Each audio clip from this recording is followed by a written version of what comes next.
Martin Ugrozdi is Hungary's Deputy State Secretary. I suggested to him that faced with the possibility of a change in the White House, Donald Trump had actually saved NATO by trying to force all of its members to pay their way. Well, President Trump is obviously having a different style, but the message he's been sending hasn't changed since John F. Kennedy in the 1960s. So that Europe has to pay more attention to defense. We have to spend more and we have to have our own capabilities is nothing new. For instance, we have embarked on a serious military modernization program in the late 2010s, which is bearing fruit right now. And we are over the 2% spending threshold when it comes to NATO.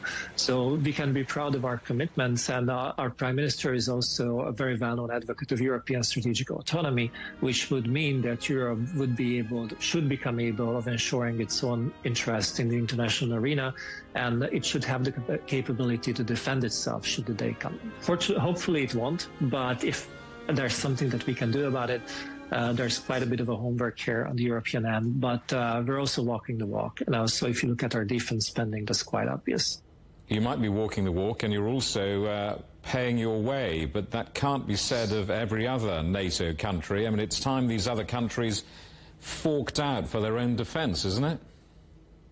Yeah, and we've been advocating this in the last few years, but also if you look at the modernization of our defense industrial sector, you will see that this will open up opportunities also for our neighbors and our allies to have an increased amount of cooperation when it comes to establishing the capability to defend ourselves. How do you see the NATO relationship developing over the next 75 years? I mean, are you expecting a war in Europe, a bigger war in Europe? Well, we do hope that NATO will remain what it should be, a defensive North Atlantic alliance. And as far as it is focused on protecting NATO member states, which is the current position, we can completely sign up to that. Of course, we have internal debates, just we had earlier in the early 2000s about NATO missions in Afghanistan and other places, whether this is not something NATO should do. But our principles are quite clear that we should keep to the Washington Treaty and keep NATO as a defensive alliance in the future as well.